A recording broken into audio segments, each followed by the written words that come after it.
ñu ngi gërëm ñëpp du sant ñëpp ñu fi teew. dafa nekk li nga xam ni ñu ko sékkal la donc mooy ñi nga xam ni ñoo fay nekk muy commerçant yi mais mosuñoo tay des comme ni ngay wax des ambulants mais dama wax ni duñ ci tay moo tax ma ni programme bi nga xam ni moo ci gën a mooy régler problème bi parce que baax na ngay xeex ak contre l'anarchie dans le marché mais ñooñu aussi suñuy njaboot lañu responsabilité si ñun ñu jëm leen wutal fu ñuy nekk tey boo demee cité ouvrière une bonne partie des ambulants ñu ngi fa def toog fa di jaay def fa seen foire donc loolu moom mooy pratiquement ay solution parce que ñoom aussi dañuy daan seen doole et que ñun aussi dañ leen war a accompagner baax na loolu ñu génn ci tali yi def ni mais nañ leen wutal fan la ñuy daaneel seen doole moo tax ñu am ce vaste programme de création de marché de quartier pour que ñoom ñu mun faa dem parce que suñu vision mooy que marché central lépp lu nga xam ne tali la dinañ ko libérer mais dañ koy booleeg ay marché de quartier yi nga xam ne buñ la boole foo jógee di nga mën a dem foofu mën a daan sa doole. Saam comme nu nga ko waxee aussi Saam responsabilité la autorité administrative comme autorité locale anam yu mu mel kenn mënu see ànd même ñu commerçant yi nga xam ne ñoo fay jaay xam nañu ne nii ni mu mel ni jaaduwul te balaa nga koy xam nawet jot anam yu muy mel présenté wul amul hygiène amul cet amul sécurité déjà amoon na sax lakk bu fa amoon donc responsabilité la si état bi si commune bi pour ñu moderniser site boobu léegi ku ko moom ak ku moomul ñun duñu dugg si loolu ñun lu ñu bëgg lu ñu gis mooy décision de justice am na ñëw na te même boo décision de justice amul woon responsabilité la woon pour ñu moderniser ko décision de justice ñëw na am na famille bi nga xam ne nee na moom nañu annuler les titres de l'État sur ce site là jox ko ci titres yi famille boobu déjà gis nañu ak moom waxtaan ak ñoom ba ñoom ànd nañu ak ki nga xam ne moo ko war a liggéeyal pour ñun en tant que commune lu ñu fa bëgg mu am fa loolu dañ koy sante yàlla parce que ñun lu ñu fa bëgg rek mooy ñu fa nekkoon doon daan seen doole ñu def ko ci anam yu nga xam ne ñoom dinañ fa mën a nekkaat ci anam yu gën te loolu mooy li nga xam ni mooy garantie bi nga xam ni moom la ñu jël ak famille bi ak commerçant yi mooy que foofu ni ngeen mel jaaduwul état yi foofu ni mu mel jaaduwul dinañ fa def marché bi nga xam ne marché moderne bi nga xam ne dina am 300 ak lu topp ci ñuy jaay jën ak légumes te day du jant du leen naaj du leen tiimati mais ci suuf dañ koy pavé dina am ay toilettes dina am chambre froide mais yéen ñi nga xam ne yéenay jaay soble yéen aussi dinañ leen desal dinañ leen bàyyi lu mat 1000 mètres carrés ak 300 ak juróom fukk pour ngeen nekk fa teg fa seen soble ci condition yu gën a baax mais ay cantines yu nga xam ne moderne yu nga xam ne da koy wër donc du coup marché bi kenn du toogati ci rebord bi ñëpp ci biir la ñu nekk mu nekk marché bi nga xam dañ koy tëj du ko ubbi ba pare du toppatoo cet bi loolu nag mënoo ko kooku mënti wax bu fekkee lu baax rek la bëgg war na see mën a am lenn jafe-jafe lu ci am mooy xëy na temps bi nga xam ne ci lañ koy defar dina indi jafe-jafe suñu commerçant préfet ak sous-préfet ak ñun ñi nga xam ne ñoo yore commune bi dem nañu trouver leen site de recasement même bu fekkee ne am nañu ci àndul mais loolu aussi mooy li nga xam ni mooy defar moom munoo defar ba pare lépp neex jamono ba ngay defaree il faut mu metti te ñu ngi ñaan aussi ñoom ñu comprendre ñu mais incha allah bu paree ñoom ñëpp dinañu nekkaat ci conditions yu baax. waaw koppor bi mi ngi jóge ay excédent budgétaire yi nga xam dañ ko waroon exécuter wuñ loolu dafay ñëw mi ngi jóge aussi ay fonds yu nga xam ni jot nañ ko ci état yi. parce que tey donc yooyu yëpp commune bi moo ko moom parce que tey bu ñu ñëwee fonds de concours c'est des recettes yu doon jóge ci commune bi wala ñu def retourne mairie donc yooyu la jóge du lu nga xam ni bor la c'est des fonds propres de la mairie yu nga xam ne issus de l'excédent budgétaire mais également des fonds dans le cadre du PACASEN mais également des yooyu moom moo boosté le montant ba mu toll ci loolu.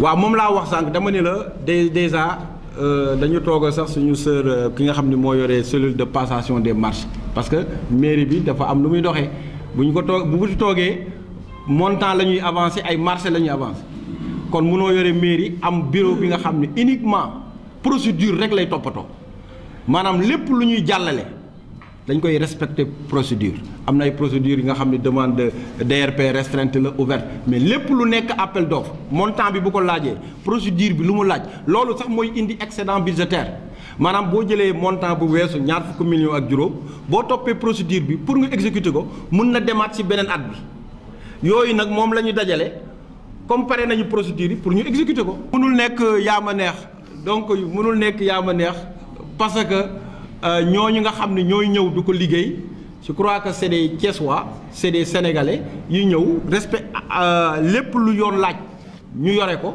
compétir ci anam yi ñu war a compétir ñu mun leen ko jox donc lu nga man am na ñu nga xam ne sax dañ koy gagné ba pare ci laa leen di soog a xam. donc yow moom donc loolu moom dañ ciy lii mais daal du rassurer rek que ni du rassurer que ni franchement parler askan gi nga xam ne tey moo ñu teg ci boppu mairie bi lenn la ñu sekk ak ñoom mooy bilan moo tax bilan boobu dinañ ci xar suñu tànk tubéy pour que bu ñuy pare ñu ni bilan la ville de Thiès la ñu nekk. ñeenti maire fi nekk mais bëgg nañu bu ñuy jeexal population yi dinañ juger te loolu am solo.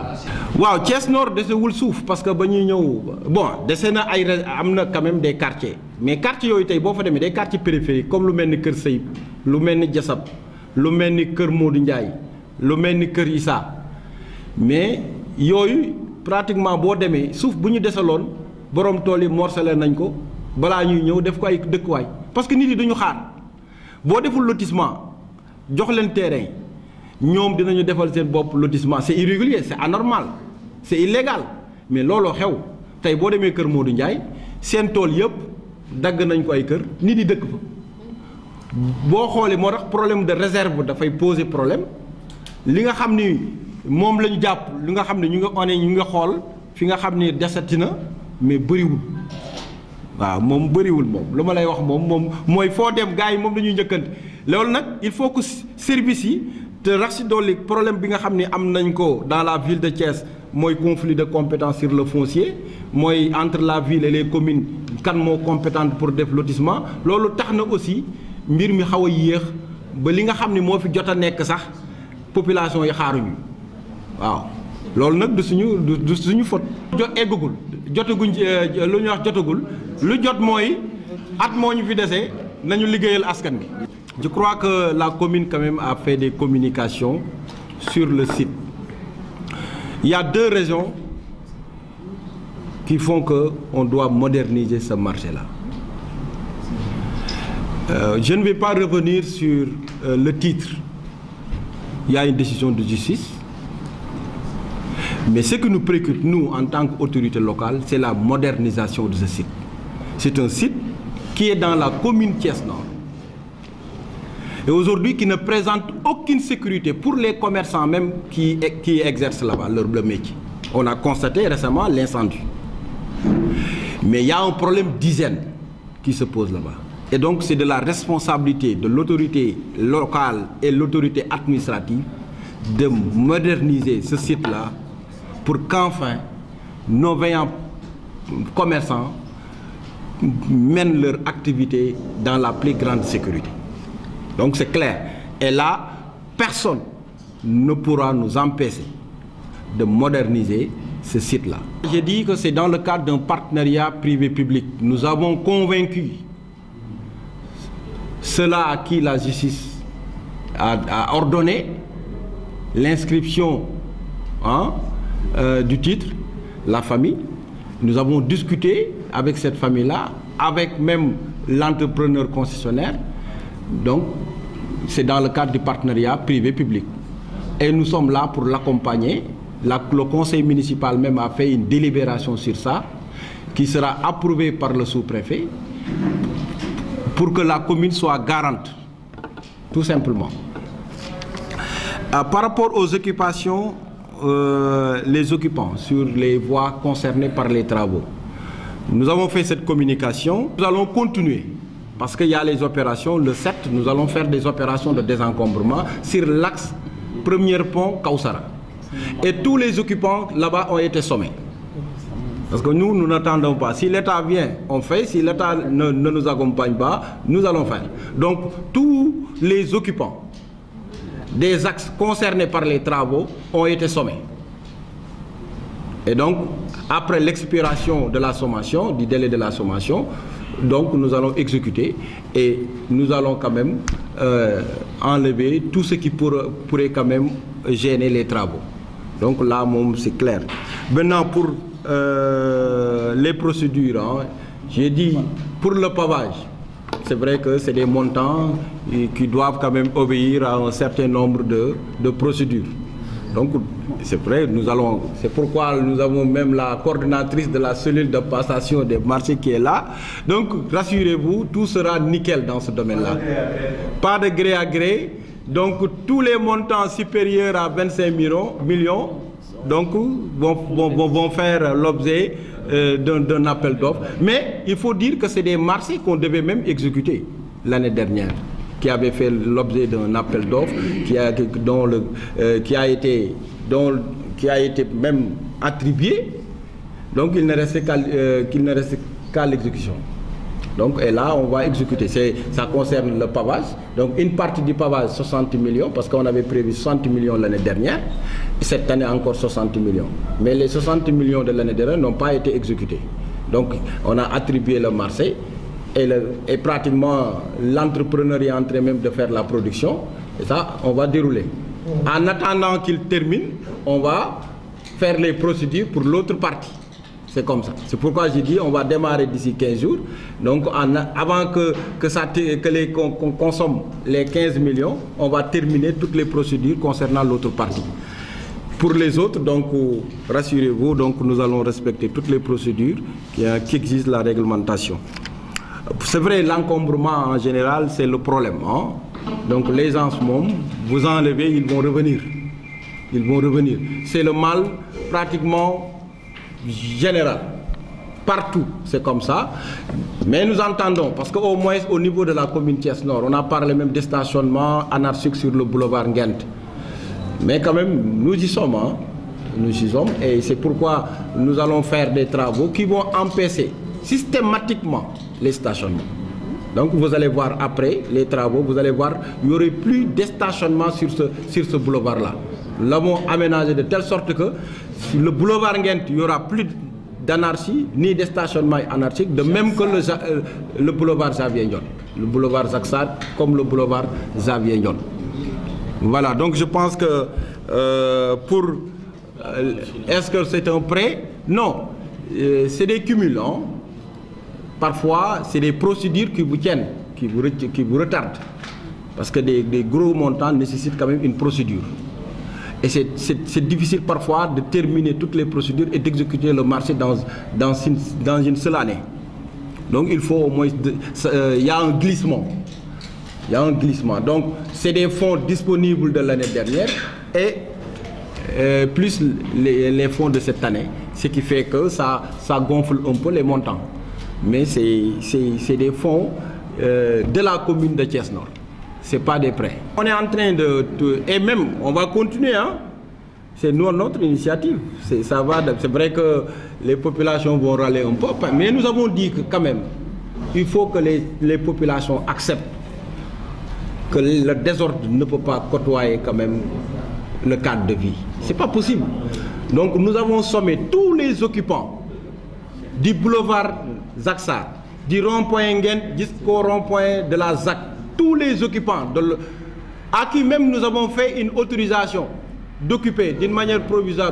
Nous avons dit par rapport à notre ambition, il faut annuler toutes ces autorisations et faire de ce boulevard quand même un boulevard dont le cadre de vie est acceptable. Donc ce qui se passe là-bas présentement, c'est vrai que nous avons beaucoup amélioré. On s'est battu, on a lutté contre les stationnements anarchiques, mais nous allons poursuivre ça, densifier ça, pour qu'il y ait zéro stationnement sur le boulevard Xavier Ndione, de même que le boulevard Zaksar. Et même les occupants aussi de la route nationale, en passant pour Kermam Elaz, Tahika ou Kausara, ces occupants-là ont été sommés. Et dès samedi aussi, tout cela seront enlevés pour nous permettre de faire nos travaux. Bon, c'est vrai que certains vont râler, mais certains vont applaudir. Parce que c'est de l'espace public qui appartient à tout le monde. on ne peut pas accepter que 2 ou 3 individus quand même s'arrosent le droit de prendre un espace public. Oui, c'est ça, le moment venu, vous serez édifiés. Aujourd'hui, ce qui nous intéresse, il nous reste encore 1 an, c'est de travailler. Et nous y sommes. C'est pourquoi nous sommes là, pour décliner les actions que nous allons dérouler dans les prochains jours. Mais le moment venu, vous serez édifiés. Oui, même les clans d'eau de Moran ont été sommés.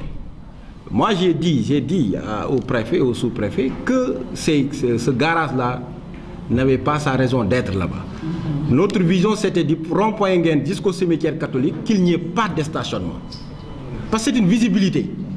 Vous vous arrêtez sur le rond-point Nguent, vous regardez, vous avez la vision jusqu'au cimetière. Il ne faudrait pas qu'il y ait quand même quelque chose qui puisse obstruer cette vision-là, ce cadre de vie-là.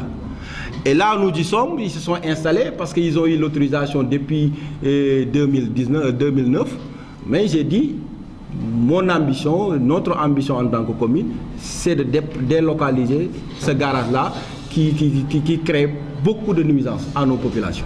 Je pense que c'est un paquet d'actions que nous allons dérouler. Vous allez voir ça. On ne peut pas dépenser plus de 200 millions, 200 même 15 millions pour l'aménagement de notre ville et de laisser les gens quand même faire ce qu'ils veulent. C'est inacceptable. Et là, toutes les mesures seront prises pour que nos boulevards, nos espaces publics soient totalement libérés. Qu'il n'y ait pas de... Je pense que nous faisons partie des rares communes qui disposent même d'un personnel permanent sur les boulevards pour lutter contre l'ensablement. Si vous traversez le boulevard Nguent, le boulevard Xavier Nione, vous voyez une équipe sur place qui se bat pour l'ensablement, l'insalubrité sur ce boulevard. Idem aussi pour le boulevard Jacques Sarr. Et nous allons poursuivre cela, mettre des dispositifs dans chaque artère de la commune pour qu'au moins quand vous traversez, vous sentez quand même que vous êtes dans une commune moderne. L'arrêt de Djessep est pris en compte parce que déjà nous avons commencé à percevoir là-bas des recettes. Donc c'est très normal qu'on commence, même si on ne percevait pas des recettes, c'était de notre devoir d'accompagner ces vaillantes femmes-là qui mènent leur activité commerciale.